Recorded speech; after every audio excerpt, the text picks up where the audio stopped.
Hey everyone, we're back at Coffee with Founders. Today we have Eric and Mary with us. They're the founders of Driven Leadership. They offer development and leadership programs and courses. So guys, thank you so much for being here with us.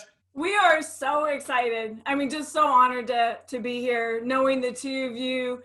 Orlando, I've known you for, years. And then I got to meet Spitfire Barbara. And when you asked us, this is just like, we're just honored. Yeah, extremely excited. Thank you so much. Thank you so much. First of all, I wanted to start with, why do you guys get involved in this industry? And I envision people behind the wheel of their life like a car. And I just said, I just want to help people understand who they are, to truly step into their life, to drive and to stop parking. And he said, what do you want to call it? And I said, Driven for Life.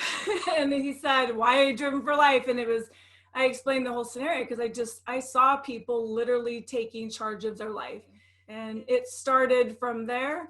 It took us quite a long time to actually step into it, but that kind of birthed it because we were both in the leadership development for so long. And I was super passionate about people. He was passionate about business and growing business. And so it's been almost 11 years. But it's what we knew and it's what we were passionate about. So it was taking the leap and doing it ourselves, which was scary. Yeah. And still scary. my background, I'd always owned businesses. It was actually my first job that I met Mary at, which was in leadership development.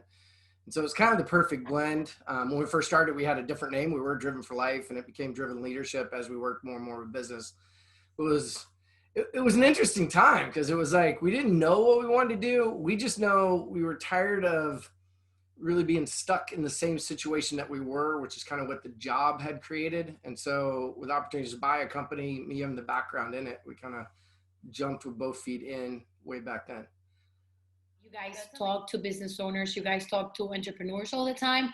What is that biggest challenge? What is the most common challenge you see that they're facing? And what is the first thing you tell them, or what is the first step to help them overcome that, or at least realize? Well, it depends, and not to dodge the question, but it actually depends on the growth cycle or where they are as a business. However, the most common answer once you get past about 5 or 10 people is communication, every single time. So, but communication is what people experience. When you start getting into what are the issues, it comes down to how they lead, their plan, their strategy, how they communicate that strategy, the different personalities in the office and kind of how they handle conflict and how they work together, and how do they problem solve, and most of them don't know, right? We just know what we've been brought up around, and so we handle things in that way. And then when you push a whole bunch of new hires together and they start handling things differently, you get a lot of conflict and you get a lot of misinterpretation of what was intended or what was supposed to be said. So to answer the question, I'd say communication on a big whole. On the smaller companies, a lot of times it comes into, I don't know how, there's so many problems in the beginning, right? There's so many different things to have to set up, and how are we going to make this look, and what's created there, that getting all those organized and focused and able to down to actionable items to where it feels like we're moving forward, while at the same time feeling like we're getting beaten up every day because nothing seems to work exactly right. Yeah. So the motivation side of it at the really micro business is really hard as well. So yeah, and I also say, especially with smaller businesses, that the founders are the one that had the vision. So it's their baby, and as they get employees, they don't want to let go. It's just like, wait a minute, because no one can do it the same way that you do it. When you're approached by someone like that, and then they're like, okay, Eric, Mary, I have this idea, I'm driven, I'm committed to do it, but I have no idea what to do next. You're gonna get two very different answers. Answers. So you go ahead. Go. So mine would be, right, because I'm all about just do it. Like, what's the worst thing that can happen right now? You have an idea, you have a vision. If you wait until everything's perfect, you will never do anything.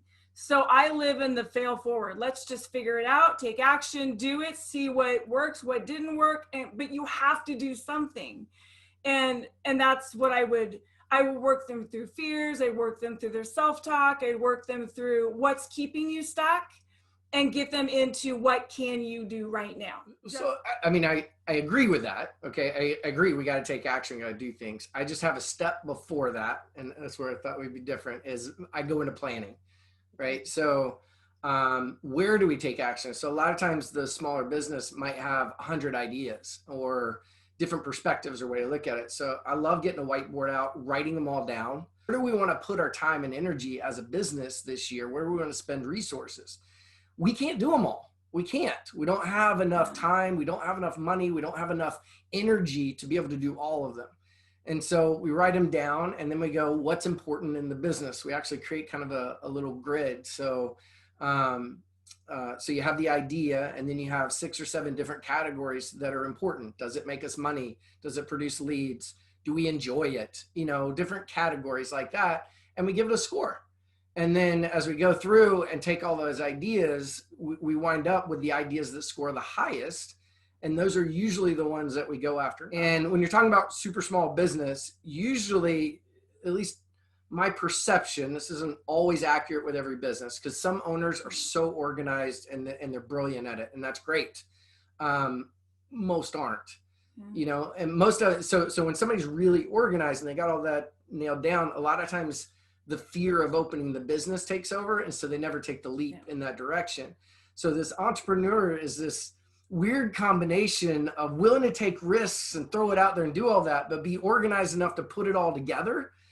It's a hard road to walk. And so you're going to have places that you're weak in. At the end of the day, you pick the ones that you want and then jump, you know, and go as hard as you can. And people go, well, it might not be successful. And that's true. However, generally speaking, if you put all your energy, your focus and everything on it, and especially if you've got a tight team, it's going to work. When you're brand new, you're figuring out your vision, your mission, and those things. When those aren't solid yet, I agree with you. If you put in the time and the energy and the work around the vision and mission, those are kind of like, these are the pieces of the business that we're not going to change. These are the things, this is why we're doing it. The mission, this is why we're passionate about what we do. This is what we connect to. So those things become stable, right? Those are the pillars that we build off on. All the other stuff is where we start making want to do the changes. So the first step, though, depending on how new it, you got to get really clear on what are those things that we're not going to negotiate on. When I see small business, it's almost the opposite. I go, where are you getting hung up? Yeah. Where are the things that are stopping the progress and the things moving forward? And if you can discover those, if it is a core pillar, then we got to really rework how we're going about that. But if it's not a core pillar and it's really hanging us up, is it something we can change? So to answer your question, there are some things that stay stable. There are other things that need to be not sacred cows, if you've ever heard that term. Sacred cows are the ones that we just won't change no matter what. We got to be real careful what falls in that category. You know, a lot of the small companies that we've worked with, when the founders, when they feel like their vision is being muddied or the mission is being changed or they no longer have value, because a lot of times people who start companies and entrepreneurs are actually creating a job for themselves. And that's what a lot of times with companies, we create jobs because we went, oh, we did that. And now I can do this better my way. And as you grow and now you have a team, if they don't feel valued or the vision has changed, you will see them hold so tight and they become so controlling and there's no growth.